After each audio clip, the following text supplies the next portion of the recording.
Hello, so thank you for coming on a Sunday afternoon.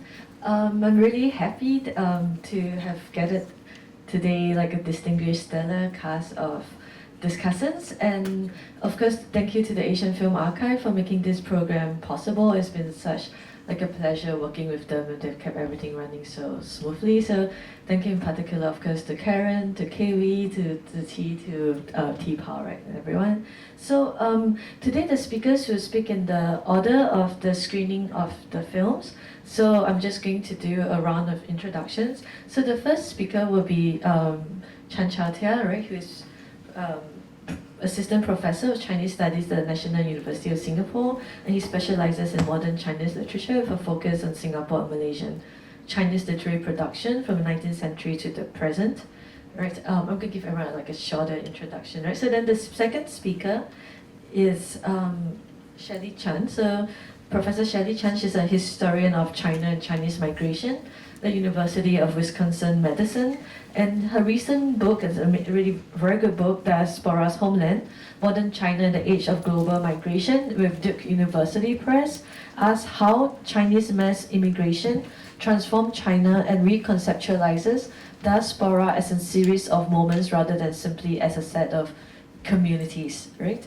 And our third speaker for today is our distinguished guest, Shih Chun, who's a Taiwanese acting pioneer who made his screen debut as a lead in King Hu's Dragon Gate Inn, and he later starred in many martial arts films. And Shih Chun clinched the Best Actor award in the 16th Golden Horse Film Festival for his performance in Legends of the Mountain, another King Hu film, and he won the Best Actor at the 28th Asia Pacific Film Festival for the film we screened yesterday, The Wheel of Life.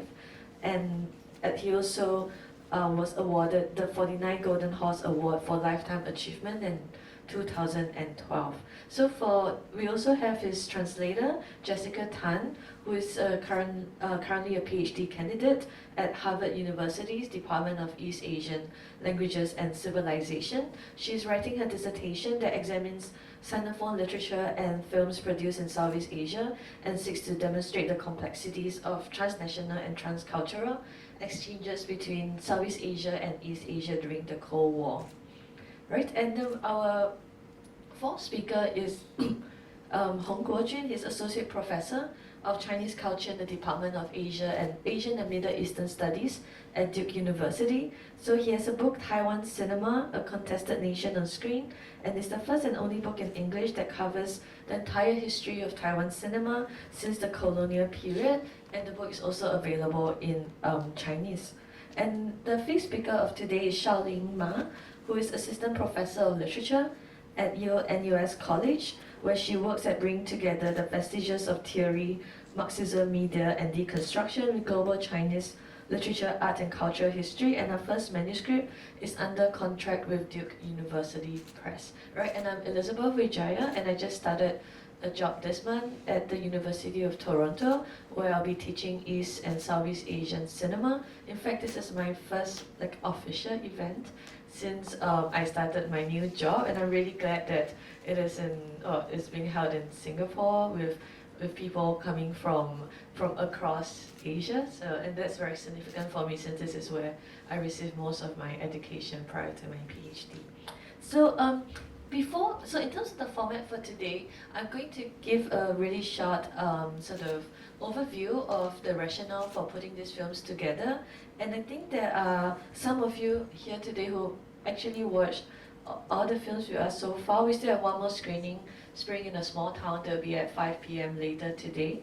So after I give a short overview, each speaker will sort of spend around 5 minutes talking about the film that they're sort of assigned to, but it could also be like broader discussion in general of the other films or of relevant themes. And before each speaker speaks, to refresh our memories, we'll play clips like trailers and clips of the films. So well, some of you might have noticed that one theme in the selection is the shadow of the 1940s, right? So two films look back to the near past. So Blood and Tears of the Overseas Chinese, which was released in 1946, looks back to the, at the time, very recent Japanese occupation.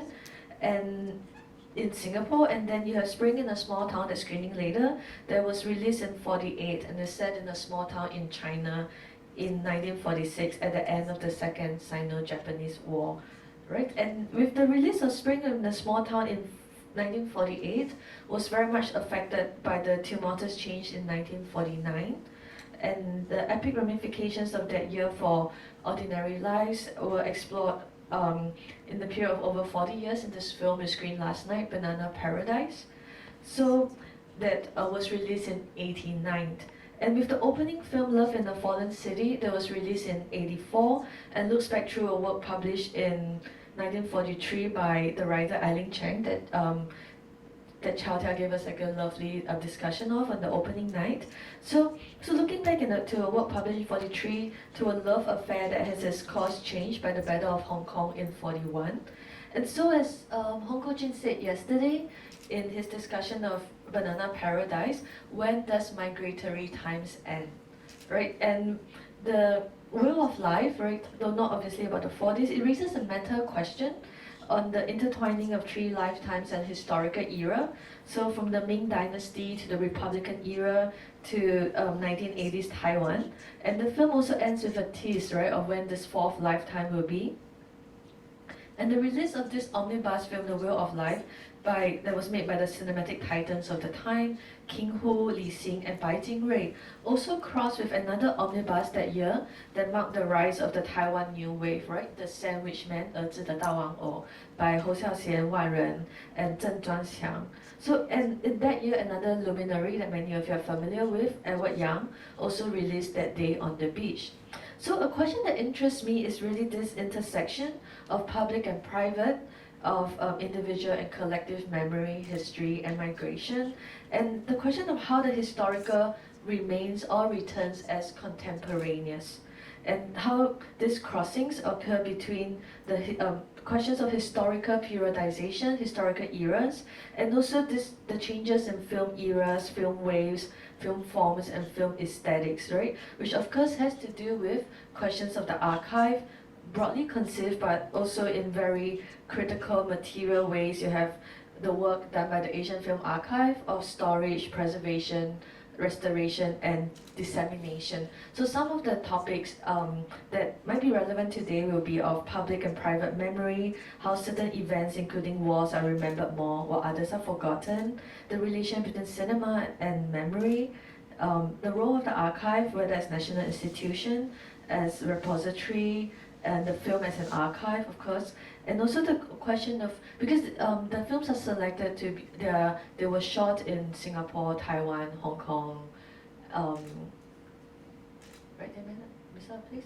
And I think really the question is just because they were shot in these countries, are they, like what is this, we discussed this in, after the screening of the Singapore film, right, what is the question of Guo, of home, within that film? Like, must we think through the lens of national cinemas, what the ambiguities of national cinemas, and what's the relation between location and national cinema, right? So I'm going to pass the mic to our first, we're going to play the trailer for Love in a Fallen City before Cheow-thia speaks, right?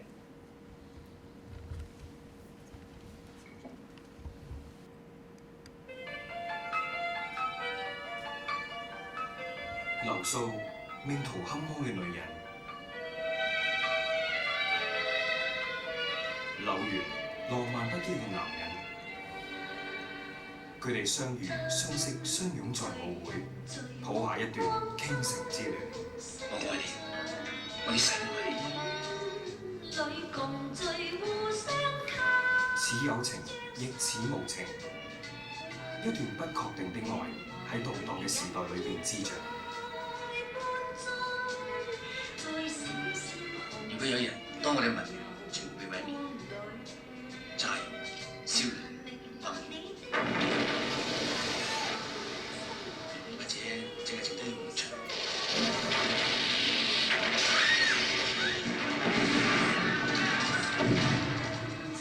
妙煙人，周潤發。如果你認識以前嘅我，或者你會原諒而家嘅我。 傾城之戀。Testing, yes. Yeah, good afternoon, everyone. Thank you for coming for today's discussion on Sunday afternoon. I really appreciate your attendance. So I think I'll begin by sharing how the first film speaks to the theme of migratory times. And I think we can actually see it at 3 levels. I mean, number 1, on the level of what's depicted in the text. Then number 2 would be part of Zhang Ailing's biography, Aileen Cheng's biography. And then the last part might be about the history of reception of her works. So there's 3 facets of how there's this element, this dimension of migration in what we can see from, what we can talk about from 清晨之恋 onwards, from Love in a Fallen City. So a lot of stories, a lot of Aileen Cheng's stories can be described as a tale of 2 cities. And we would know that the 2 cities would be Shanghai and Hong Kong. And that actually is, that actually mirrors Zhang Ailing's own biography. She went to study university in Hong Kong in 1939, but her studies were truncated in 1941 because of the Battle of Hong Kong. So she returned to Shanghai, and then without the Battle of Hong Kong, we wouldn't be reading these stories most probably, because she sort of stepped into the limelight of Japanese-occupied Shanghai as some kind of literary sensation, really because a lot of other writers either left the city or they stopped writing. So that's one. And so the second thing so that's the part about her biography. Then the last point, I want to keep it short because I want to open up for Q&A. So the last bit is really about the history of reception of her works. So after the war, she was neglected because of her association with the collaborationist government, mainly through her marriage and then her relationship with Hu Lancheng. There's this male intellectual, and then also because later on she adopted an anti-communist stance in her writings in the early 1950s. So she was forgotten, but the story of her reception outside mainland China was a totally different story. She was really well received in Hong Kong, Taiwan, and overseas Chinese communities, starting from, let's say, from the late 1970s, where she inspired writers such as Zhu Tianwen, Zhu Tianxin, and then people started calling them the descendants of the Aileen Cheng school, Zhang Pai Chuan Ren. And it was only starting in the 1990s, and I mentioned in my introduction to the film that when Shanghai was sort of refashioning itself as a global metropolis, and then she played a very important role. And people who wrote about Shanghai then started becoming measured in terms of, do you write as well as Zhang Ailing? Do you have like that kind of style of Zhang Ailing? So she's sort of like really the barometer of that kind of achievements. She stands for the glories of a bygone era, as well as how really actually a literary luminary figure could travel across political and national boundaries as well. So I think I will stop here, and then we can actually open up for further discussion later.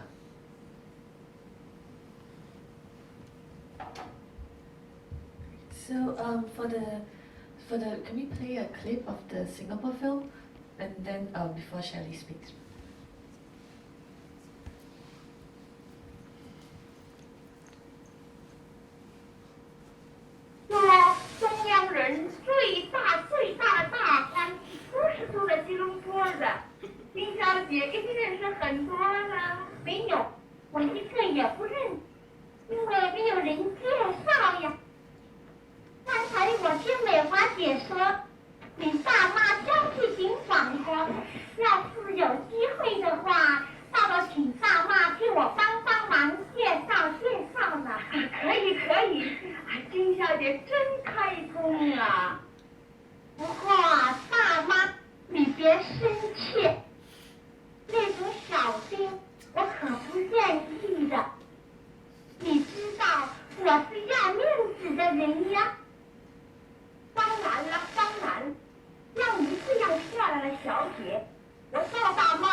哎呦，我是给你开玩笑的，老真的吃起醋来了。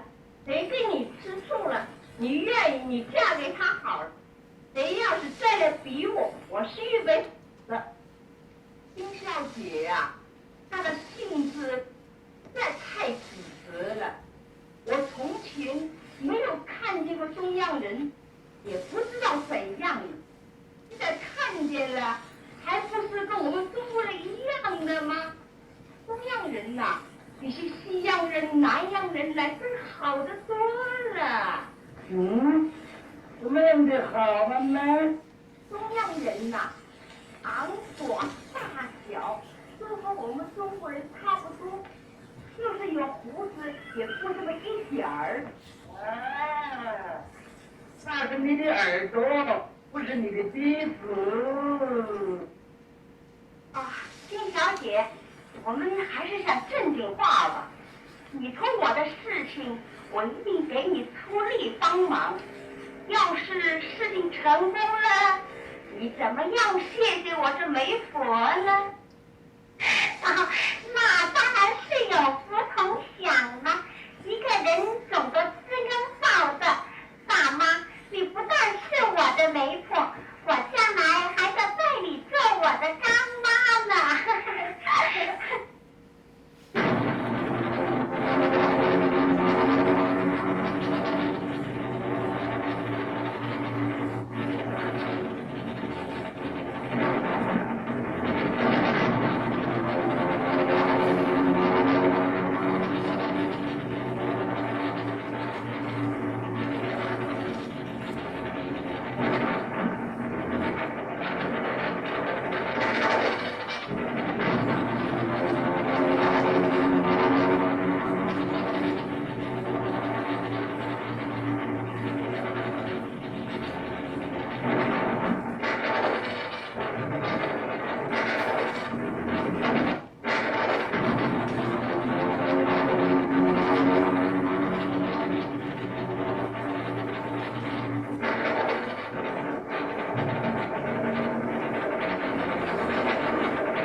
I feel very fortunate to be able to watch this film with the audience. As been said before, it's the first time this film was screened after it's being found and restored. And watch this wonderful clips of the war experience in Singapore, both domestically, among the three women characters discussing the war at home, and what they each would like to do respond to this crisis. And to watch scenes of fighting in the countryside, in the jungles. So I think what still really struck me about the film was the portrayal of gender here, that the women really played a central role to this effort of fighting the Japanese. And secondly, I think the theme of kind of the spirit of the overseas Chinese comes through very strongly. That these people are not really just under the orders of China, right? There are very subtle references to China, the Republic of China, or the nationalist China in the film, but mostly it is about the story of overseas Chinese themselves, left to their own devices, come up with strategies, and really fought through against so much adversity and Japanese brutality in the entire film. So it kind of speaks to me, the diaspora really be on the vanguard of a war experience that unites Japan, China, the West, and brings together also this part of the world. So it's not entirely just the spirit of patriotism, but more importantly, the war experience provided a context through which the overseas Chinese in Singapore then not only fought for survival, but for greater good. They felt like, even some of these individuals were sacrificing their lives, their spirit lives on. So for the film to be made so soon after the war in 1946, that's something to remember, that there is a conscious attempt to preserve the memories of Chinese sufferings in Singapore, and that not only Chinese in China suffered, Chinese in Singapore and Malaya also were very courageous men and women fighting on the battlefront and behind the enemy lines. So to me, it's a wonderful testament to the kind of how Chinese in the diaspora also fought against the Japanese in the war for peace. Thank you. So next up we have a trailer for The Wheel of Life, right?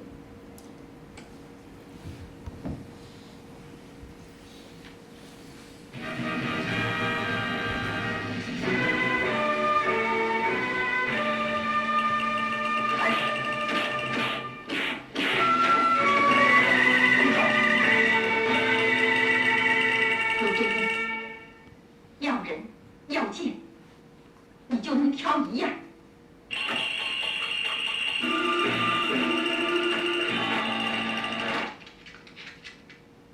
把小姐放下。走。华明，我们一定上辈子见过面，但是没看够，所以这辈子还要见面。那你看好了，让你看得够，看得我老，看得我死。 我们兄弟的感情是你一个外来的女人能破坏得了的吗？为了照顾我弟弟，到今天我连老婆都没娶，你知道吗？你太自私了你！对，就是我。你也太不像话了，每天晚上出去，深更半夜才回来。是你喝醉了，你说醉话，要不就是你骗我。我没骗你。你真的等我等了很久了。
We'd like to invite you to speak a bit about maybe to start off with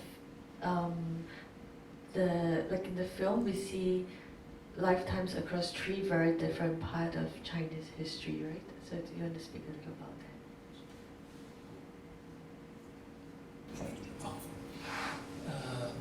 大轮回这部电影呢，是讲的三世，三世嘛，第一世是讲的是明代，第二世嘛是讲的中华民国的民初的年代，那第三世呢，就是刚好在我们拍摄的那个年代，就1983，所表现的都是也包括宗教的活动，特别强调宗教的活动嘛。那么就是在台湾83那个年代的宗教在民间在社会上非常普遍的一个，尤其是道教所以等于说特别强调台湾是一个宗教信仰自由，而且是各个宗教都自由发挥、自由发展的一个状况。但是呢，第三世表现的是说，应该是台湾当年就是1983年，道教特别信仰众多然后在宗教活动上，他们也是比其他任何宗教更能彰显民间的等于说热爱信仰道教的这一方面，特别由这个白金瑞导演，他们把原来大轮回说编剧整个的主题改为当年台湾宗教信仰的这些活动的层面，表现呈现给观众朋友，这样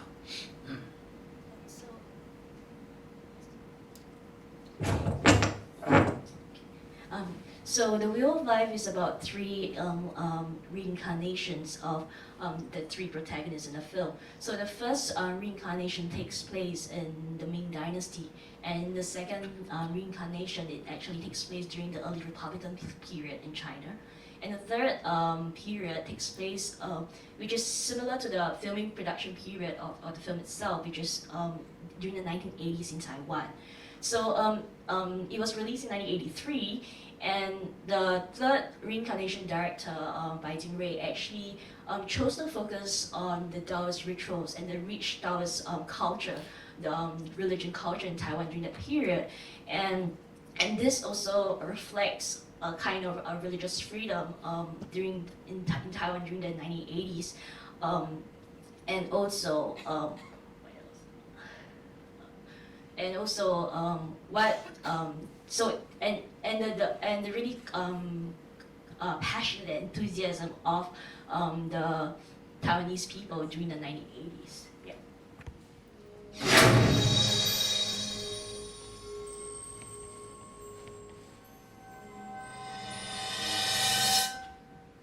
人帅，人帅，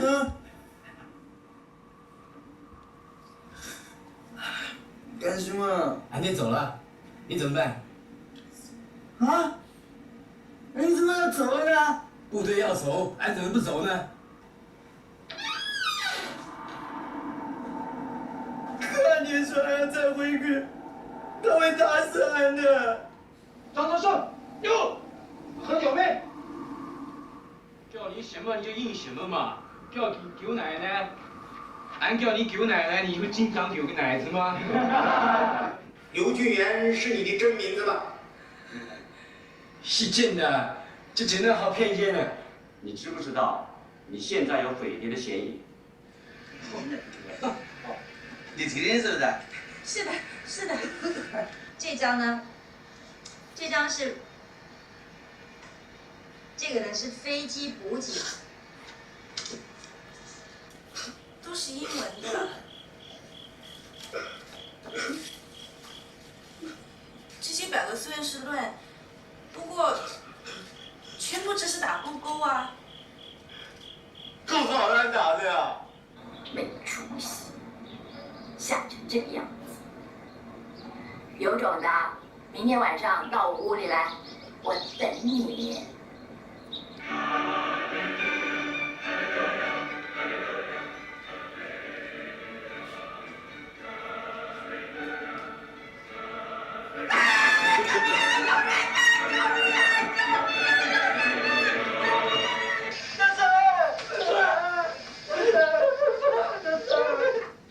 别哭了嘛！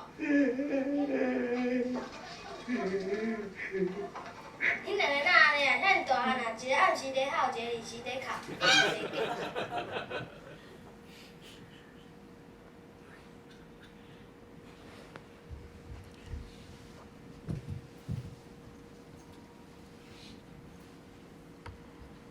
So I think among all the films that's selected in this series, Banana Paradise, a little different is that all the other films can be said that they're talking about various issues, migration, disruption, wars, at that time, and certain kinds of looking back at a particular time. But Banana Republic. Banana Paradise actually is thinking about the past actually through time. So through the 40-year periods of time. So that really requires a different kinds of mode of remembering, very different kinds of mode of retrospection, of looking back. I think this is something that I think would be really wonderful if we can talk about later collectively because I think migration is, on the one hand, is a constant state of being, is a consistent kinds of condition, but at the same time, of course, it's also talking about this kind of ceaseless movement.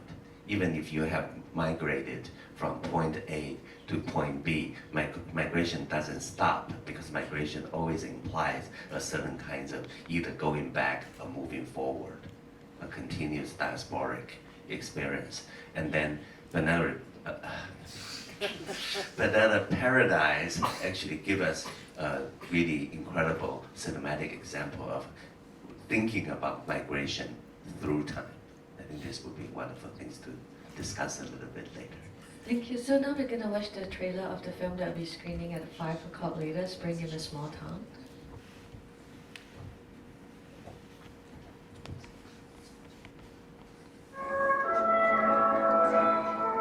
住在一个小城里边，每天过着没有变化的日子。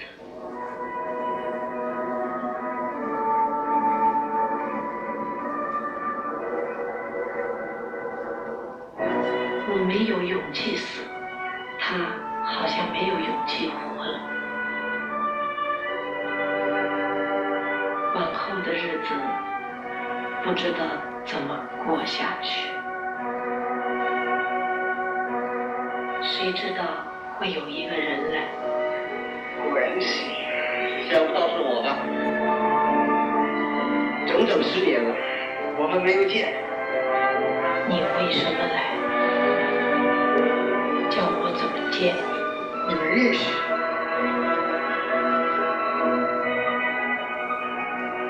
结婚的那年，我也逼着我自己喜欢了，我就只有想你。我服侍他，我得死心塌地的服侍他。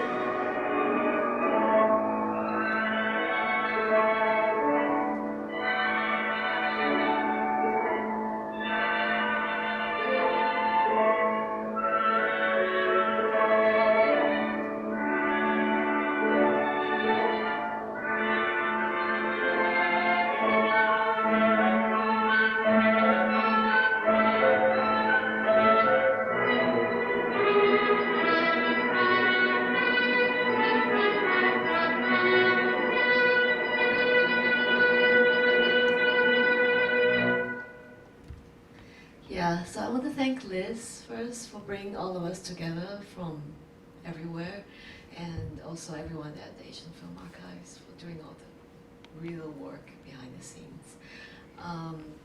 So I, of course, turned to Liz, the expert, when I said, what do I say today? What do I talk about? How is the film that I'm in charge of responding to migratory, right? I believe this is the only film that within the plot and the narrative, there is no actual migration patterns that are represented or serve as a main plot device. Nonetheless, Liz enlightened me that the film itself, extra-diegetically, outside of the screen, has a very interesting migratory pattern, very much like Shaoling herself, whereby Fei Mu, the director, fled to Hong Kong in 1949, and I believe he was active still after going to Hong Kong, but passed away in 1951. So, and of course this film remained his kind of landmark feature. It was only till the 1980s that the film kind of had a revival of sorts. And Hong Kong Film Association, I believe, heralded it as you saw, one of the comments is one of the best Chinese film of all time. So the geopolitics of that statement, of course, can be underrated, right? What makes the Hong Kong Film Association call it the greatest Chinese film? And I think with that movement, or migratory movement, becomes more abstract, more figurative, and we can trace that or map that within the plot of the film. I was especially struck by the movement within the film around the house, and of course along the ruins. And ruins play such a big role, and it's way before the whole, what do we call it, ruin porn that we have now, right? Our Instagrammable ruins. And I believe the ruins, since the film was shot in 1946, they were actually using historical sites that were actually destroyed by the war. So as you watch the film, or later on, which I hope a lot of you will stay on for, or if you have seen it before, really do pay attention to the ways that the characters move around the half-destroyed house and the way they address each other through the kind of broken walls, through windows. Windows also play a really prominent role. And see if you can see how different characters and the role they play determine the way they move around, right? And of course, the camera work is what makes famous such a great director, because the formal experiments he does with camera placing is really key. Montage, right, is also really heavily used in the film, and of course, montage is made possible by a certain kind of movement. And if we want to go into the history of cinema, and of course, the way that light travels is itself movement. So here we have then a more abstract, figurative sense of movement. I'm also struck by how this film, I believe, with all the other in the omnibus, is the only one that has a first-person female narrative voice. And hers is a very unique voice because she is, it's very lyrical, right? It is a very lyrical first-person feminine voice. And although it is made by a male director, and I believe we only have one female director in this whole film, I do want you to ask yourself, if you consider this a feminist film, how does it compare to Qin Chen Zhilian, right, to Love in a Fallen City? With the first-person narration, I also want you to look out, or want us to discuss this idea of the guest, right? As you saw from the trailer, the arrival of the protagonist, old lover, caused a disruption in her otherwise very monotonous life. And in fact, you can always see her narration as a kind of undetermined time, where time stands still. His entry, again, the way he enters the house is also very key, right? This idea of the guest, of course, within the film, but also within Migratory Times, with all the other films that we saw. To what extent were the Taiwanese guests, or the KMT guests, when they arrived or took over Taiwan in 1949? To what extent were exiles like Zhang Yaling herself a kind of guest, and of course the Nanyang diaspora as well? And I would then end with another theme of the number 3, which was came to my mind as I was watching all the clips. We have the San Lunhui, right, the 3 lifetimes. We also have a very triangulated relationship within Love in a Fallen City between the 2 men and woman. And also, if we can think of Taiwan, Hong Kong, and mainland China as forming a kind of triadic relationship, or if you want to reconfigure that, of course, you can enter Southeast Asia or Malaysia, Singapore, but also then the lurking background of the US, right, in this Cold War politics. So, yeah, thank you. Thank you so much to all the speakers, right? There's really a lot to discuss, as as Shaoling so beautifully put it, I thought maybe we're going to open this up to discussion, but I thought I wanted to ask the first question to Sishu and to sort of bring in also the personal level. I'd like to invite Sishu to talk a little bit about his own migratory history, which is also quite relevant to films from like Banana Paradise and to a film he acted in, Red Persimmons by Wang Tongzhe. 我想，刚刚说问我大农回那个，其实今天这个主题是谈到这个1949移民的人，我个人的那个，我想是不是我谈一下我个人的在从中国大陆移民到台湾的这个这些年的我看到的就是其他的一些人。我个人是出生在这个中国大陆的天津市。那在1949年的时候，我们全家从青岛，山东青岛就是曾经被德国人建设的很好的一个青岛市我们是坐船，然后我们全家坐船到这个高雄，就是台湾的南部高雄。我们在青岛离开青岛的时候呢，那个时候所谓中共还没有真正打到青岛，所以我们还不是在很慌乱的情况下，算是我父亲的机关，他们很从容的迁到由青岛包括天津、上海3个共同单位迁到高雄。在那个年代，虽然是也算变化慢，可是我们的感受，因为青岛没有乱，我们的感受没有。可是我们到了台湾之后，有听到有看到，是各地，尤其是什么上海天津这些有码头、有船的、可以海上航行的那种，包括我们听到的看到的呢，大概多半是从那个纪录片的情况。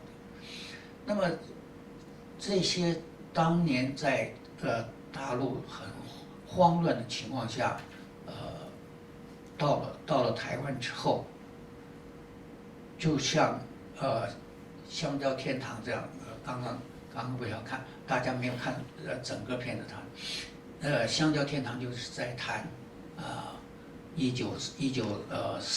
他那是1946、47，提早比1949稍微早1-2个年代，但实际上就是差不多那几年的情况。那么很多包括为了要逃离大陆，用这个顶替姓名，就是完全连姓都改了这个情况。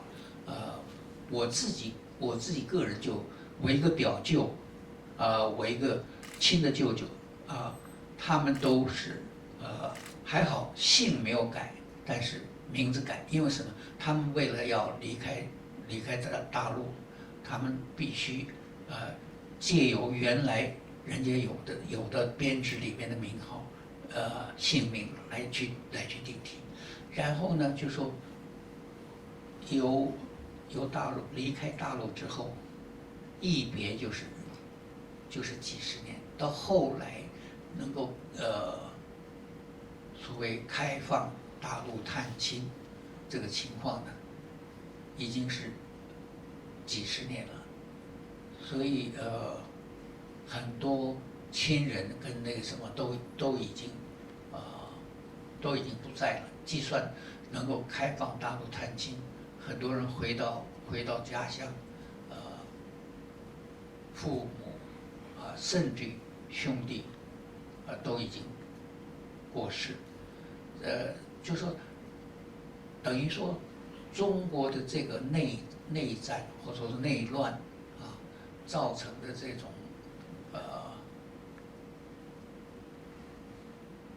一般的人民家庭破碎，说妻离子散，就整个因为战争的关系这个情况在台湾特别之多。因为那个时候交通工具不是什么，而且又在很急促的情况下，像我有很多同学的例子他们父亲出来的时候，只带了他的长子、他的长女、他的其他的女儿，全部丢了，甚至包括他的配偶，就是他的太太，也都没有救，只带着长子。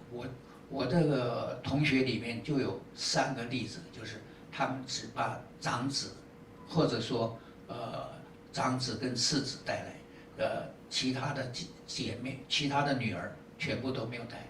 所以在1949年之后，有这样的情况在因为战乱使得有很多这个家庭分离的这种应该说这种惨剧在台湾这个例子是特别多之又多。一直到开放探亲，才能够就是说让两岸的人民可以交流的情况下，才稍微的弭平当年的那个分离的苦难的日子。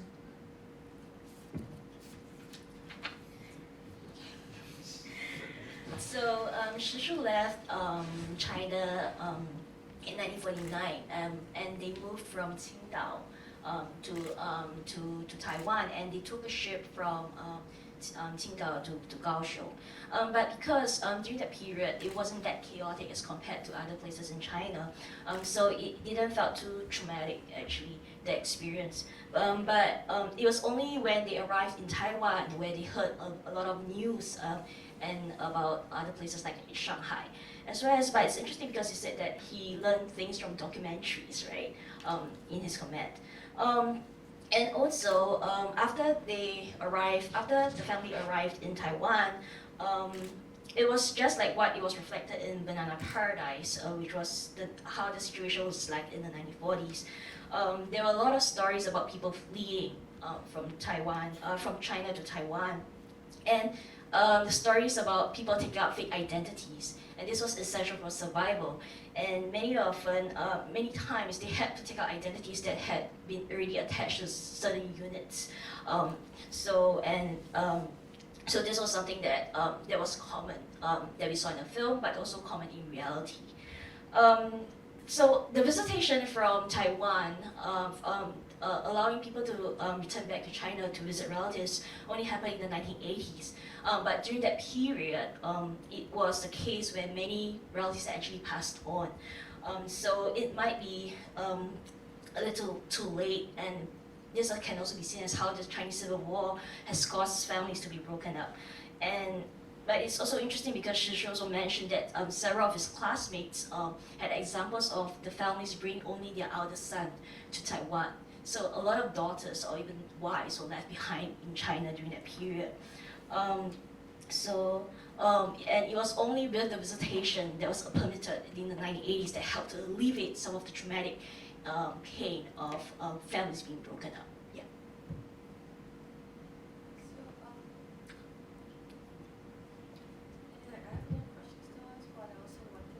Open it up to the audience and also for really anyone to just respond to each other. So is there anyone in the audience who would like to raise a point? I think I will speak in Mandarin, because of Shih Chun is here.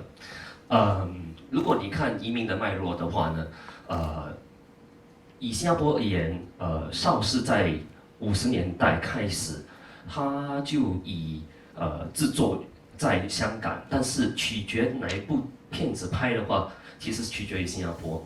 蔡澜的父亲，我忘记他叫什么名字，蔡澜有提到是说，他父亲是决定香港的邵氏要拍什么样的那个电影。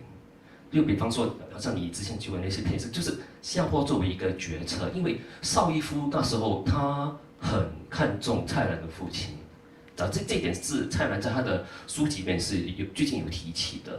然后我们再看更往一点看的话，日本人在2战之后，他们的那个电影工业不能支撑他们，就是或者说他们消费者不能支撑他们的电影工业，所以有一批的日本电影工作者，他跑去替邵氏打工。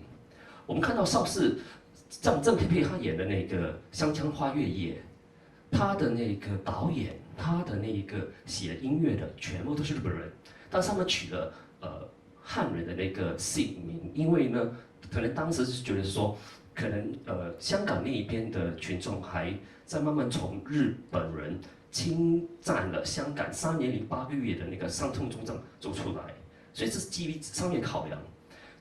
我们很难想象那个时候《湘江花月夜》的那个主题曲呢，它是由那个日本人写苏州夜曲的那个人，姓服部，但是忘记他的名字是什么了。他就写了替香港替南洋的华人观众就写了很多动听的那个歌舞剧，对，然后香港的电影，然后在那移民时代所带来的很多的效应。1965年的那个梁山伯与祝英台，他的最后一场戏其实是在日本东京东宝摄影棚拍的。对，这个是根据香港大学香港的其中一个学者他写日本电影在香港的那个关系所提到一个点，是一个很有趣的一个点。从那个脉络来看，我们就说移民这个东西呢，如果不是70年前的那个国共内战结束之后，很多这一类我们所接触的电影的那些资讯的那些文化，可能就改写了。对，然后我就回应了刚才那个女士讲说，许鞍华的那个电影是不是一个女性主义的电影？我是看在那个邵氏他们的那个拍片的模式，如果你们有注意到的话，《星辰之恋》的那个监制是乐意玲，他现在就是 TVB 的那个瓦西安，这是华视人啊 ，OK， 但是将有一个导演一个监制都是女性，但是为什么会呈现出一个男性比较喜欢看的那个好莱坞式的那个处理手法？很大的取决性是在于当时可能片子剪好了，可能邵氏的那个决策权的时候，可能这个可能不能吸引到观众，就可能是出一个前面是很文学式的一个处理手法的，但后面他还是要进入那个好莱坞式的那个处理手法，因为我们不要忘记邵氏的电影，即使在邵逸夫他在来到南洋，但是把那个重心放回香港的时候呢，他还是觉得电影文学电影可能还是要有一点那个娱乐的一个方式。但是总结来讲的话，移民这个东西，虽然看是一个很痛苦的，但是到后来他为几代的看华语电影的观众，就是包括看广东片子、厦语片子的观众，他带来了那个几代人的那个欢乐，然后呢，也从电影当中体验你们那个年代，或者是接下来的那几代人的那个喜怒哀乐，这个是我的一个看法。谢谢。I think I could just briefly summarize the question in English, right? Because so this member of the audience gave a history of really Shaw filmmaking, particularly to do also with the relation between Hong Kong and Japan and also with Singapore, and give a very brief summary. And he raised a few important questions. One is he responded to what Shaoling said about is like what is Spring in a Small Town, can it be considered a feminist film? And then what about Love in a Fallen City? So he pointed out that Love in a Fallen City has not only a female director but also a female producer, right? And however, he thinks that there's a Hollywoodization of Love in a Fallen City, and he thinks that this Hollywoodization has to do with pandering to male audience. And then another question that he raised is that there's a lot of pain in the migratory history that there was just talk about, but in the end this brought pleasure to the audience through the films that were made. Right? So this is a brief summary. So.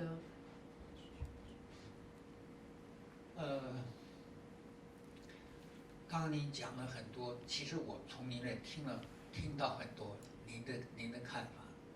那如果要谈到说华语电影之所以在尤其跟东南亚的关系的话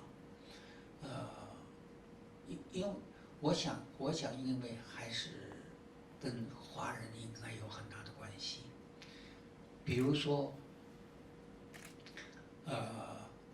胡导演在邵氏起家嘛他拍的他做导演，我不谈他的前段了，他也做过美工，他也做过陈设的演员，就说他做他自己有作品的指导的电影来。他曾经为邵氏拍了一部《大地儿女》，据说。尤其是在新加坡，因为是抗日的背景嘛，所有中华民国的国旗，青天白日满地红国旗的这个镜头，据说全部都剪掉，所以那个片子好像就有点不够完整，让观众的接受度好像就有差，所以您说邵氏决定这本什么？邵氏那时候他本来要下面再拍一部，也是二战就是对日抗战的间谍片，就因为这个情况在新加坡上就被停掉，那么就说。应该说吧，香港的电影甚至后来，台湾的电影是跟进香港后面，真的是取决于南洋地区的这个票房观众来有所改变，比如说他为邵氏拍了《大醉侠》，因为他们之间有这样一个过程我现在是说的多一点他把工作天大概超过了，这是谁告诉我的呢？是《大醉侠》的副导演这个跟我谈的，说邵老板就把胡导演叫去说，小胡，我再给你几个工作天，你如果拍不完的话，我就把这个片子烧了。所以邵逸夫先生呢没有看中《大醉侠》，所以在上片跟宣传上大概就没有怎么样的，因为其实《大醉侠》是胡导演为就是所谓华语的古装动作片、武侠片的第一部，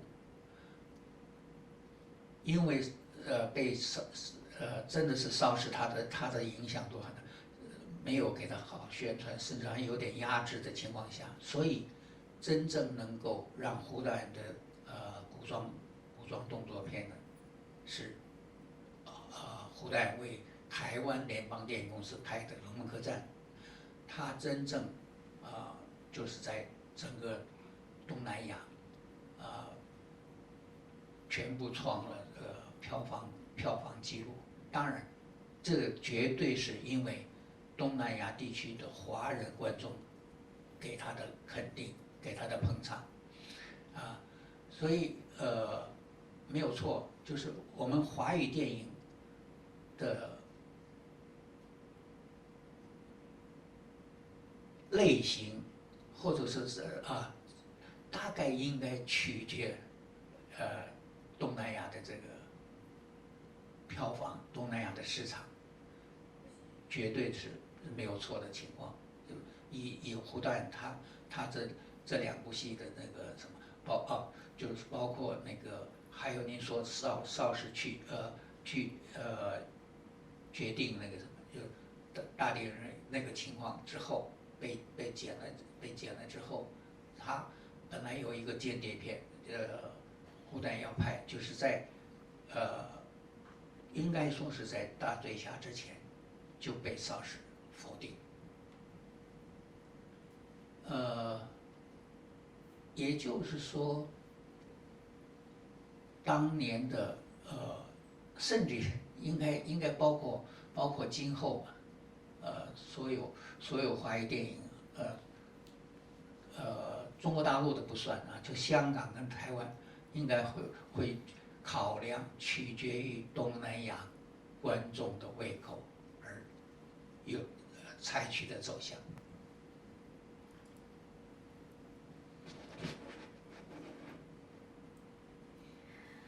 Okay, so indeed, the Chinese film production in Taiwan and Hong Kong was also closely related to the audience's reception, particularly in Southeast Asia.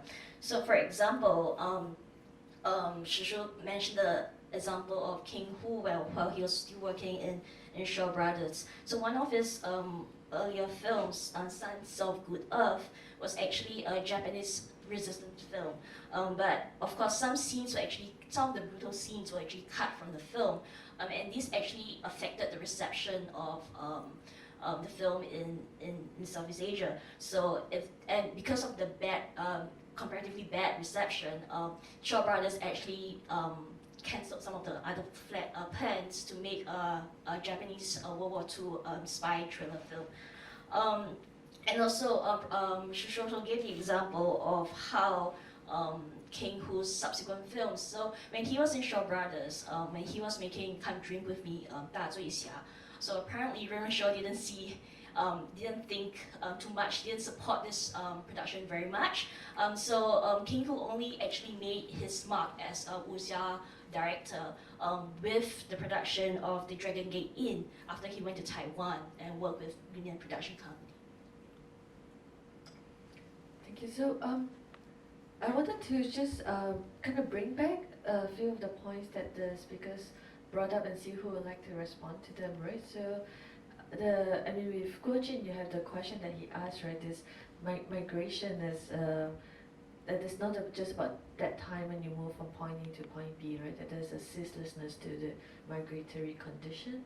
And then Shaoling also brought up the question of, when she was talking about the movement in the house, there's also a question how far do you have to go, right, before it's considered migration? Like you migrate from the kitchen to the bedroom.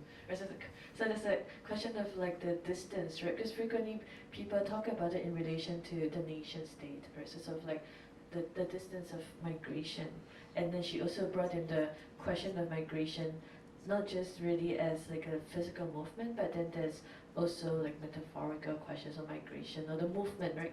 Larger question of the movement of light. And with Shelly, she also brought in the question of the Chinese diaspora, and we're very lucky to have with us here today a historian of the diaspora, right? So I'm so interested in like when do we say something is diasporic, when is something migratory, right? Is there any differences in the way we use these terms? And then Cheow-thia also brought in sort of like Eileen Cheng's own movement. So I'm just inviting anyone here to really respond more to any of these provocations that were brought up.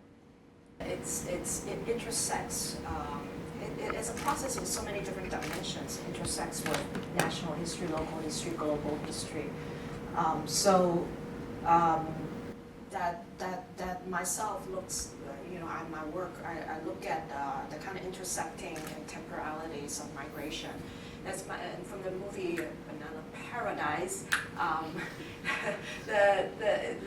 it comes back as a kind of points in a person's life, right? Over the course of a lifetime, that could be decades in time, and then it also is also spread across generation. So it's a continuous process that is as unpredictable as flexible. So I think it is the fact that our films serve as a kind of depository of all these different fragments that would sometimes encounter each other. It gives us a wonderful kind of occasion for discussion. To add to that, I think especially more specifically about film, about cinematic representation. I think cinematic representation by nature, or its ontology, let's just say by nature, is some kinds of retrospection. It's some kinds of looking back, because film, through its production processes and something like that, there's a French theorist actually put it very nicely, says in film, something has passed. Right, something having had passed. That's what we understand of as our cinematic experience. But so in terms of this kind of a film, very specifically about remembering, about things that, and I advocated there's at least 3 modes of retrospection that's going on at the same time. The first is the diegetic within the film, within the narrative. It's retrospection, it's looking back, it's remembering.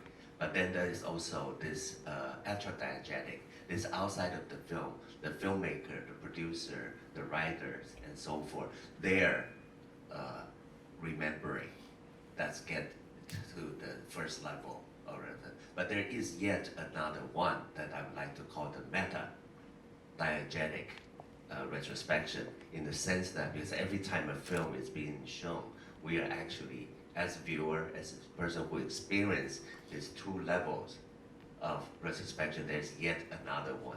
So I think that is where the migratory condition that actually is alive. It continues in the sense that I think what would be very dangerous is to actually think of migratory as something that we can fix. And we can think of it as the meaning that we can be determined. Because every time its experience, it has to be really, strictly speaking, historical, meaning that it is both personal and material. Yeah, just something like that. Maybe I'll also build on what Guo-Juin has said, because just now when he was talking, I'm actually reminded of the key concept in Shelly's recent book. Her book is called Diaspora's Homeland, and then she develops this idea called Diaspora's Moments. And it's really a beautiful concept to make us think about how at certain historical junctures, the Chinese diaspora actually made a key intervention in the construction of the Chinese state. But I'm thinking of it in another dimension about what diaspora can help us think about a person's history, a personal history. So, a concrete example would actually be in Banana Paradise. I think that telephone call is a diaspora moment, right? When they were talking about the reunion of the grandson with his grandparents in Hong Kong, and then to use Guo-Jun's phrase in his introduction, the past catches up with them, and then there were so many. And there were so many lines of migration that intersected, so many family history that intersected with each other. And another really concrete example would be Love in a Fallen City, when the Battle of Hong Kong broke out, and then that sort of sealed the commitment of the playboy Fan Liuyuan to stay on in Hong Kong, and that is probably a diaspora's moment in Bai Lusu's life. And she got her man forever, maybe at least.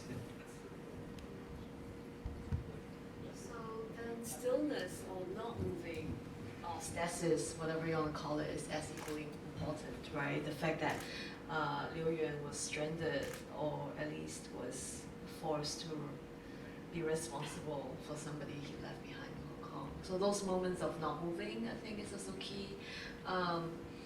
The fact that families in Taiwan could not go home, and therefore between 49 and the opening up of relationships, they were pretty much literally stuck, historically but also personally, in their own spaces. I think that all these deaths are constitutive of movement as well.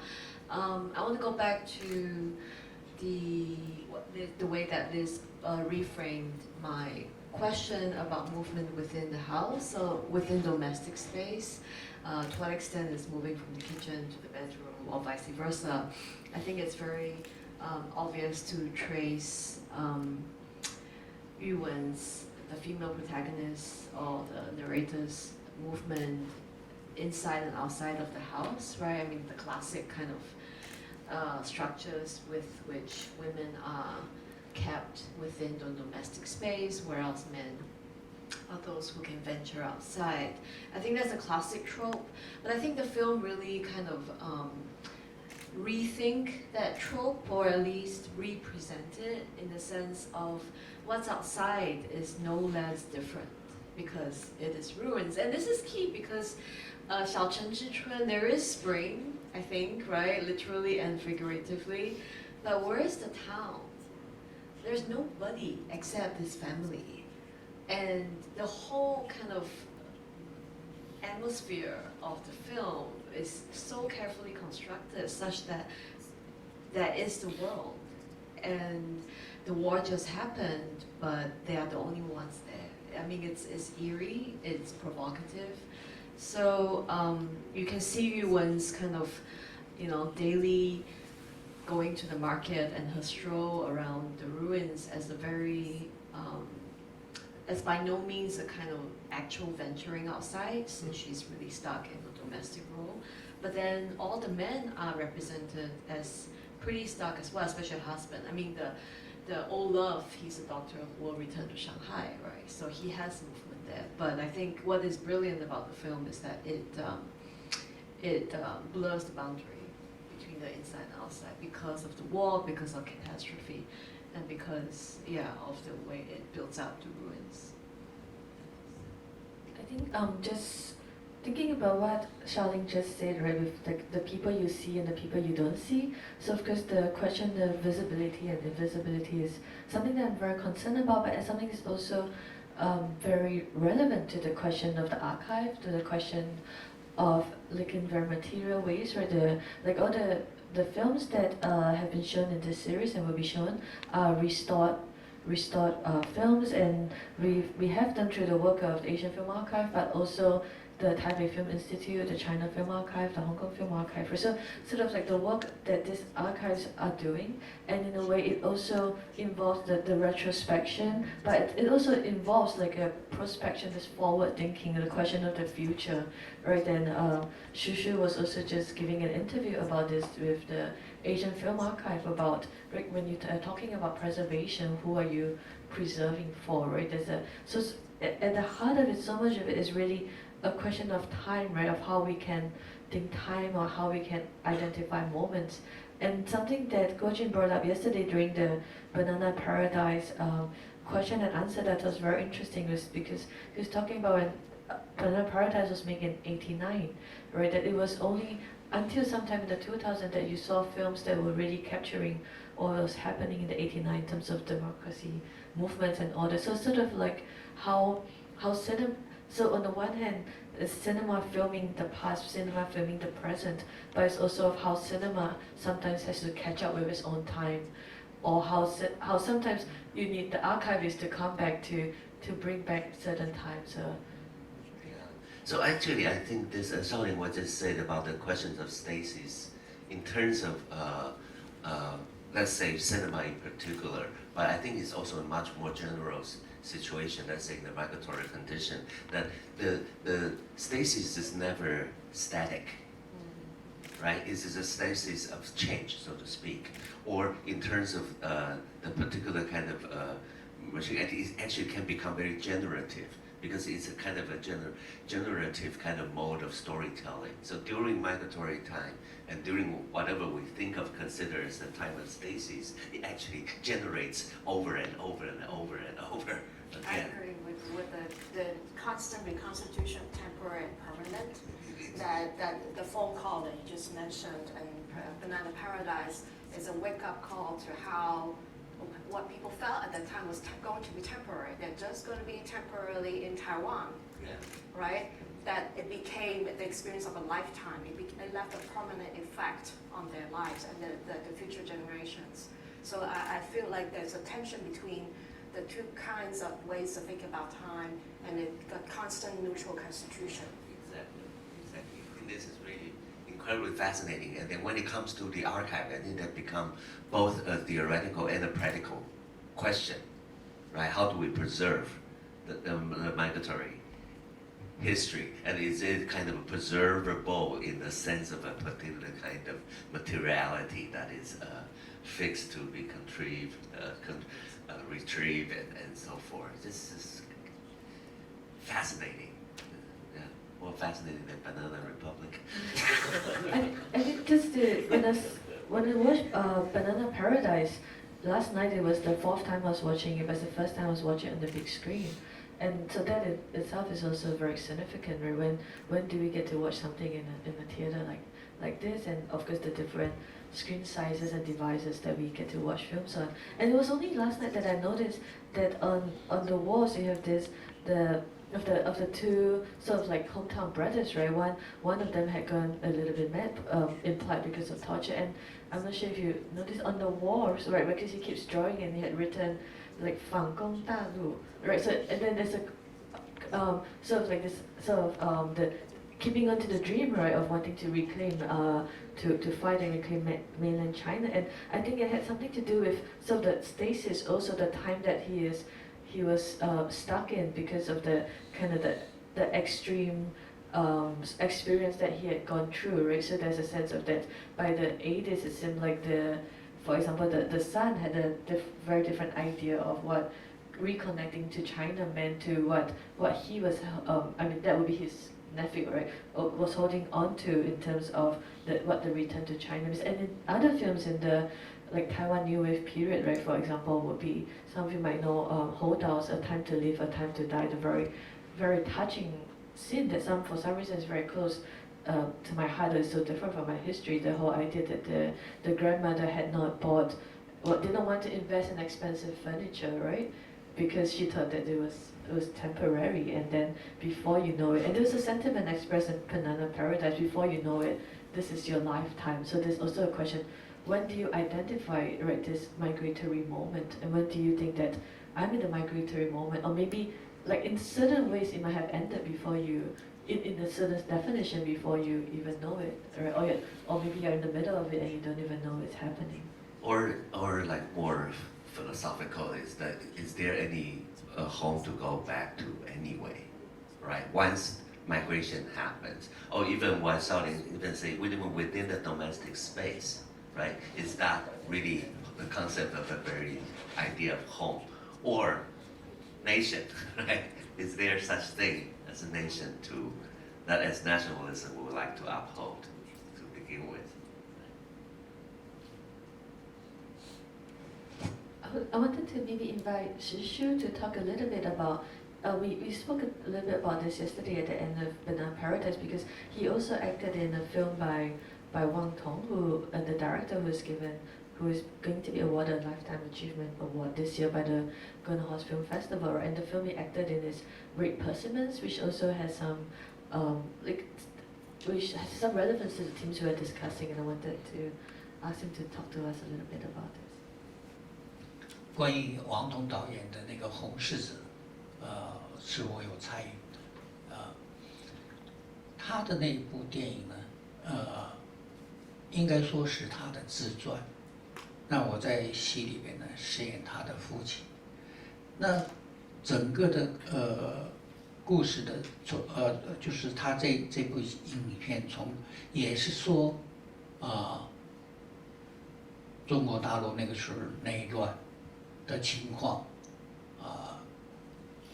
他们全家人也是在兵荒马乱之中，然后迁到台湾，也历经过很多苦难的日子，什么为了生活，那么养牛蛙，养鸡，其实都会因为台湾有台风有大雨，养牛蛙全部因为淹水的关系也都全部走失，等于说那个希望有破灭，就帮助生活解决生活。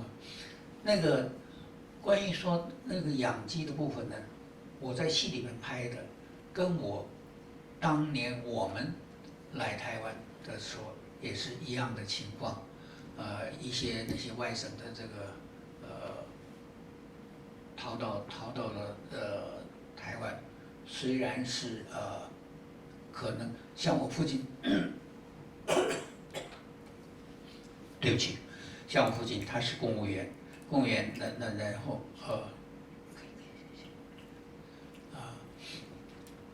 我们也在那个年代也是跟大家一样的，就是为了补助生活，因为我们的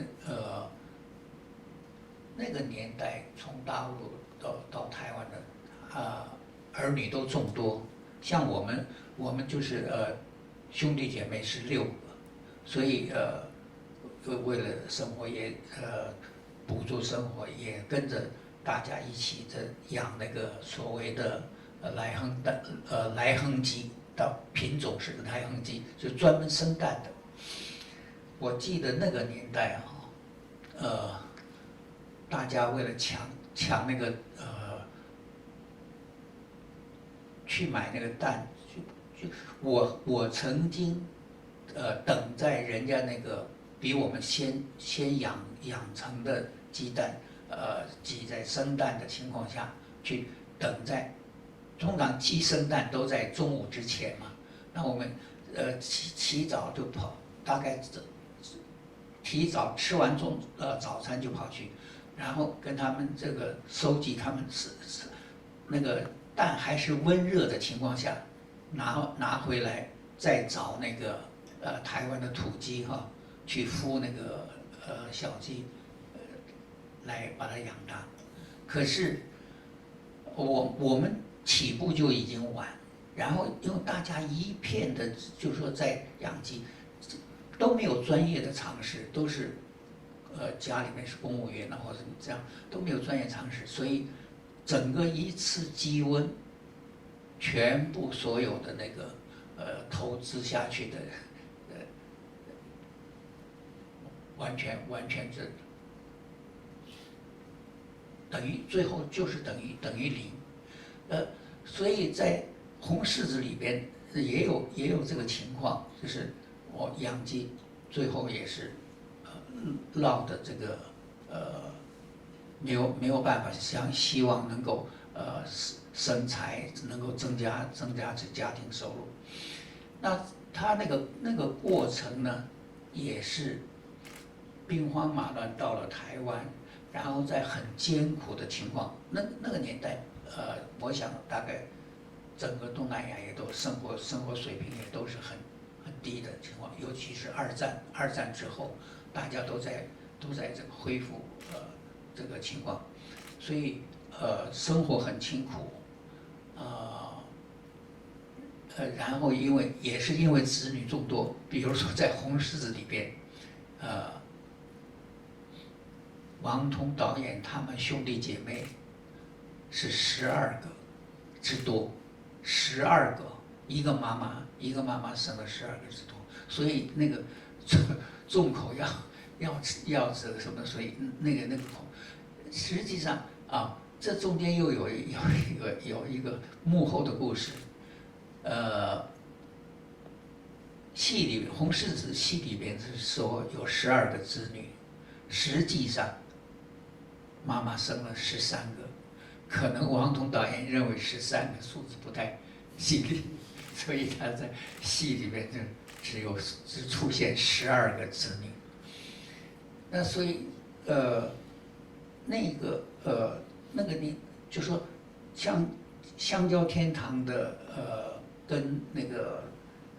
跟红柿子稍有不同的是因为香蕉天堂的他们就是一般的平民，像没有受过什么教育的，那个红柿的情况又稍有不同的是怎么样呢？就是王彤导演他的老太爷是黄埔第一期的，所以逃到台湾之后，他还曾经被国民政府再派到大陆去做这个地下工作，甚至于打游击的这个情况，所以我拍那个戏的时候，我的感受，他找我大概也那个什么，我们之间交换意见谈的时候，就是因为我经过我小的时候是经过我刚提到说我从这个青岛全家迁到台湾嘛，所以我能体验那个当年一些中国大陆的一些外省人士在台湾把我们列为是外省人，那些这个逃到台湾然后定居下来的这些过程，这些什么我都有体验，所以大概也是因为这样的情况，他找我演他父亲，然后呢，那个戏曾经被一些教育团体带到学校去，给那个后代的学生上课作为题材过，这是王彤导演那个拍这部戏他获得最好的回应回报。Shih Chun played in Wang Tong's Great Persimmon. He played the main protagonist's father, and Great Persimmon is also autobiographical film of Wang Tong, the director Wang Tong. So Wang Tong's background was also like many of the mainlanders who fled to Taiwan. His whole family left China in a very chaotic moment, and he also had a very tough life. But one interesting point that Shih Chun brought up was about the rearing of chickens in Wang Tong's film Great Persimmon, as well as his own personal experience of rearing chickens. So in order to make ends meet, because even though his father was a civil servant, but because he had there were 6 children to actually bring up, so they had to do rear chickens to make ends meet.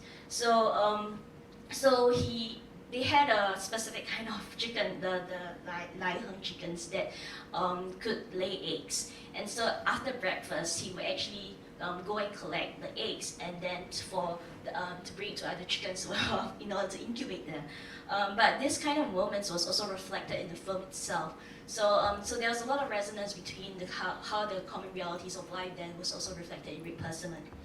And but of course, because these were done without a lot of knowledge of how chickens should be reared, they didn't have professional knowledge. So one epidemic actually just killed all the chickens. But this was the harsh realities of life during that period.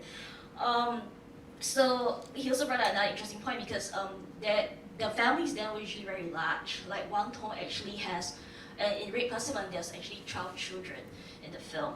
But he also said that it's interesting because actually there should be 13, but Wang Tong probably think that 13 is an inauspicious number, so there was 12 children instead. But the main difference perhaps between Banana Paradise and Great Persimmons is that Great Persimmons is also probably more related to perhaps not, because Banana Paradise itself is about the story about more commoners, right? Maybe farmers have seen how they grow bananas.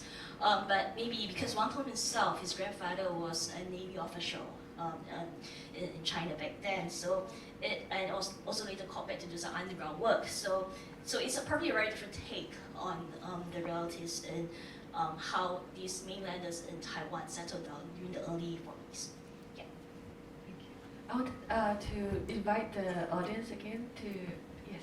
I agree with Shih Chun. They say that the family that migrated, they left the son, brought the son with them. So my father was brought by my grandparents to Singapore to make a living, and my grandparents' eldest daughter was left behind in China, and sorry to say that the girls are not brought over, and she was assigned to guard over the ancestral home, so that nobody would take over the land or the ancestral house from the family. So my grandparents will have the desire to go back to China. So that was what the film, the overseas Chinese film was about. The Chinese then, when they are not thinking of settling down in Singapore at the first place, their ancestral home was still the China. But because of the Japanese occupation, things change. Nationalism comes into mind in the post-war era. So we have the identity of Malayans. And of course, at that time, Chinese we are not citizens here. We are just like migrant workers, a temporary visa. They were given a temporary visa. They don't have citizenship here. This belongs to the British or other, Malays, the original inhabitants. So until, my father's generation and me, that link seems to diluted with the China links, because of course there were political factors of, after 49, the political made it difficult for my grandparents to return to China. And of course the citizenship in Singapore was started in the 50s. So that brought us to, for the film, they were of course they were patriotism, they were fighting for the land, the Malaya or Singapore that they are living in. So that started the consciousness of this land as maybe a home. Hi, my question has to do with the concept of national cinema versus this migratory framework that's been put up very vigorously in this roundtable discussion. So I think so I was just thinking about how we all I think in a lot of a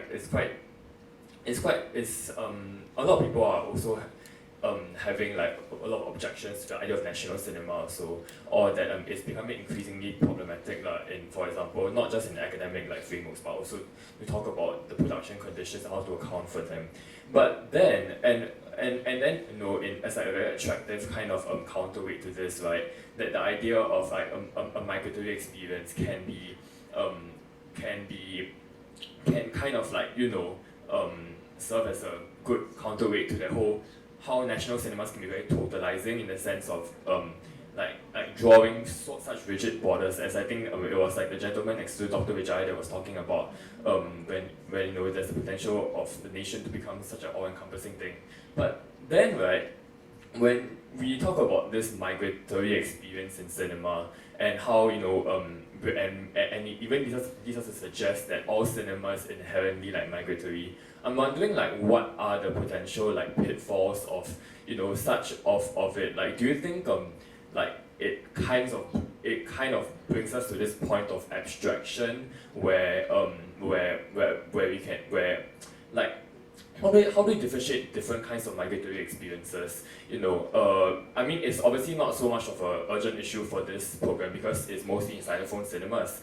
But then when you try to extend, the moment you try to expand the region, that kind of focus, right, that's when I would presume that it starts to get a little problematic. So just to put it as a more constructive question, I'm rambling here, but what should we be do you think there's some things that we should be wary of or careful when trying to ascribe a kind of migratory pattern to cinema? How can we account for certain specificities or local conditions, or just what are some things that we should also be wary of when applying this migratory framework to cinema. Yeah.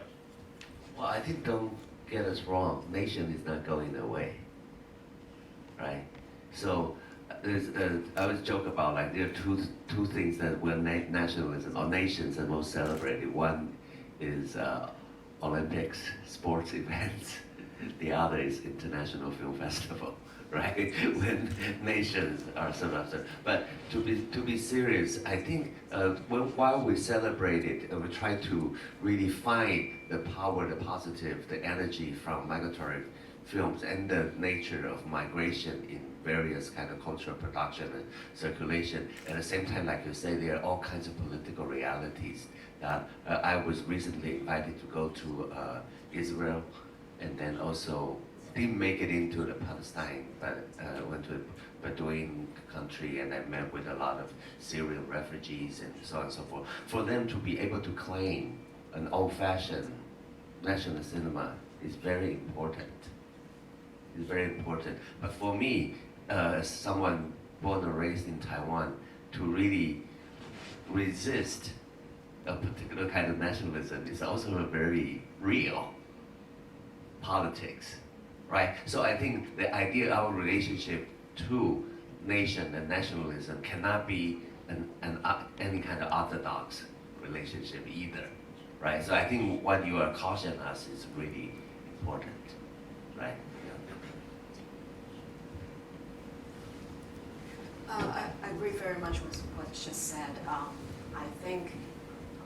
don't think we're kind of arguing for a replacement of the national cinema with everything that's not national, but it's just pointing out the tensions between the two and how it cannot be reduced. The films that we just said cannot be just reduced to what's a single nation or nation in the making. So I hope there will be room for more of this kind of reflection, and I don't think it's realistic or even desirable to replace one form with the other.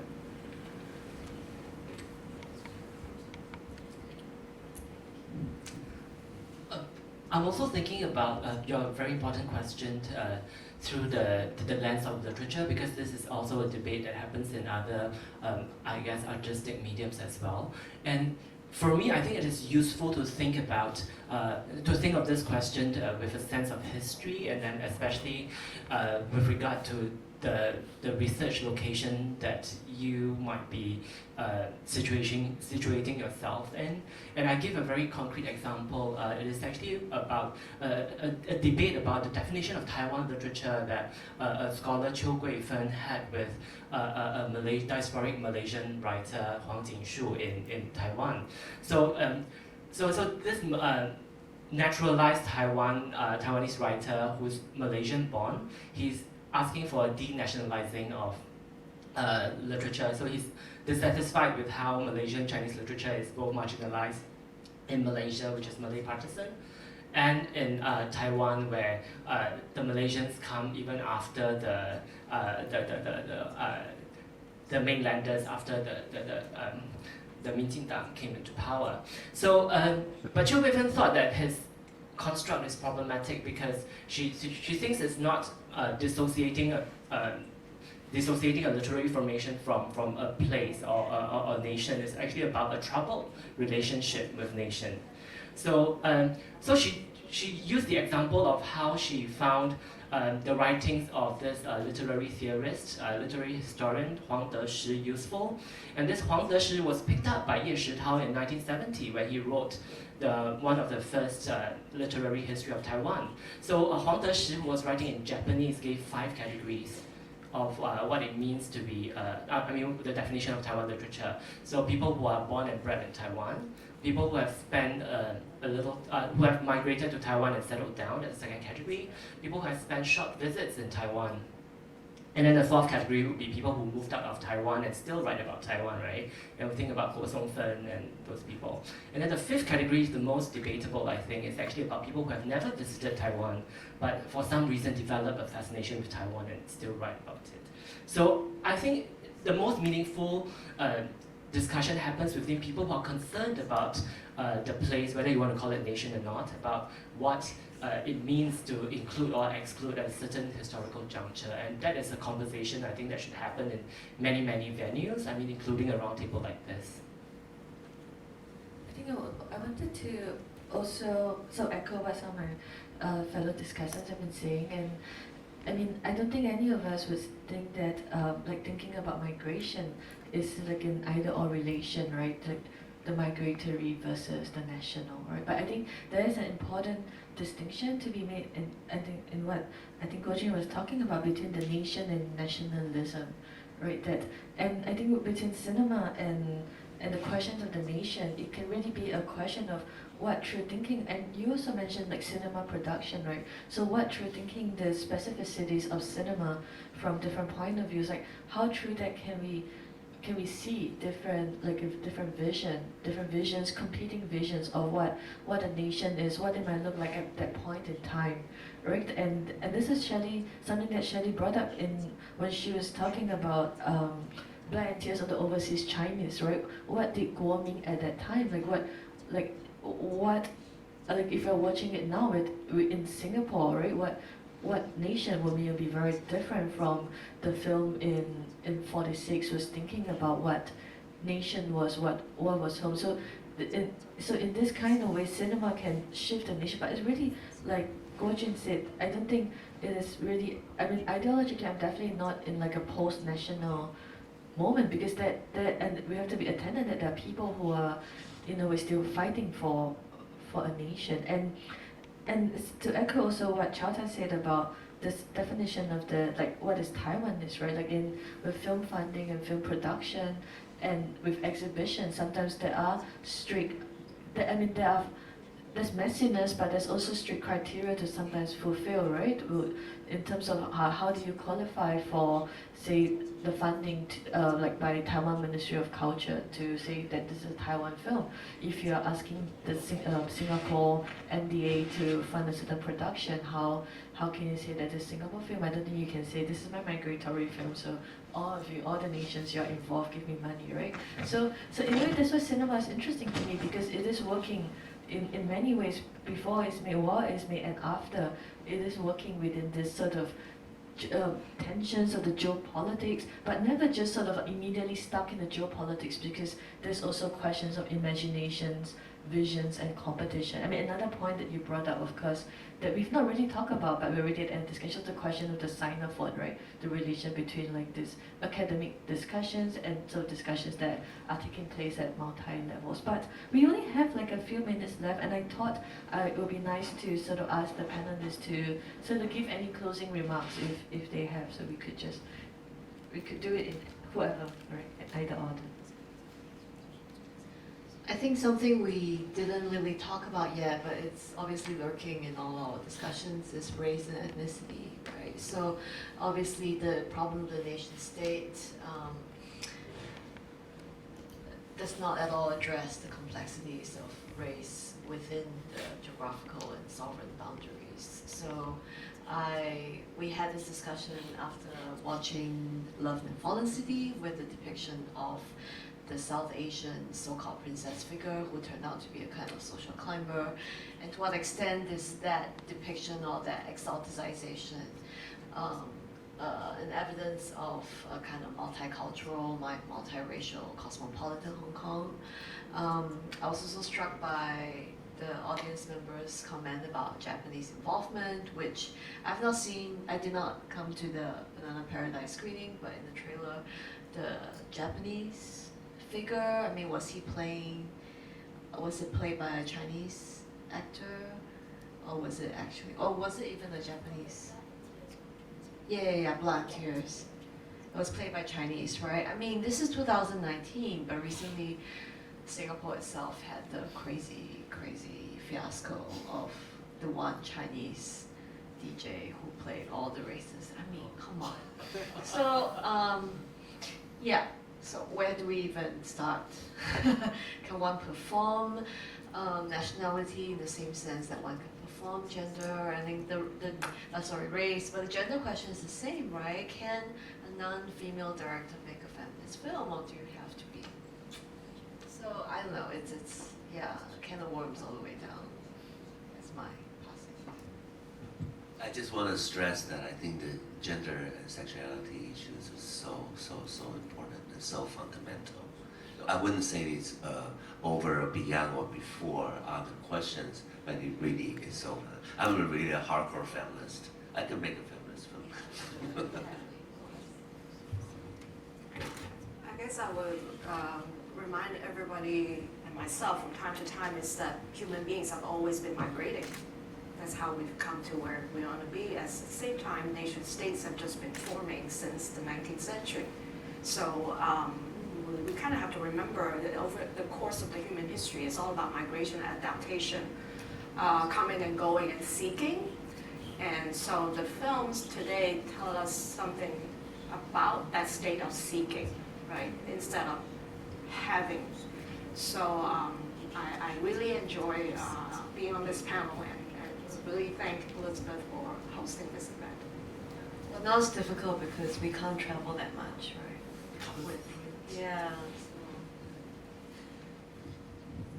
I guess I'll end by reflecting on this really delightful experience of being part of this event, because I think among all the movings and goings, I really treasure the opportunity of being in the cinema, watching all the films with people together. So we should think about how all this coming together, we should make the best of all these meetings and then have the conversations moving forward. Thank you. Shih Chun, before the end of the round table, do you have any last words that you would like to say to the audience?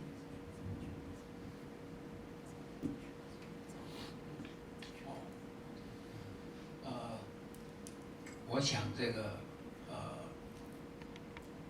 人啊，尤其华人世界的这个迁移啊，大概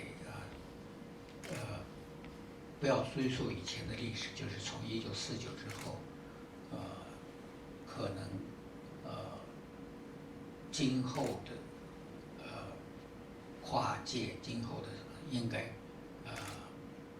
更或者跨界或者说交流迁移，应该不会有所改变，应该还会继续，只不过不是在这个有战争跟这个苦难流亡的这个情况，是一种很和顺、很平和的一种交流迁移的情况。So Shishu concluded by saying that this kind of transnational, transcultural kind of interactions will probably continue, especially within the Chinese-speaking communities, but probably not under such dramatic social circumstances or like traumatic war experiences. But it's probably going to be under a more harmonious, a more cohesive interaction. Yeah, so this. So I wanted to really thank the Asian Film Archive again for, I think as Cheow-thia was saying, providing us this time and this space this weekend to be together and watch films together. And but this is not the end of the series, of course. Hopefully see many of you again in an hour, and Shih Chun will also be joining us to watch Spring in a Small Town together. So thank you very much, and thank you to everyone.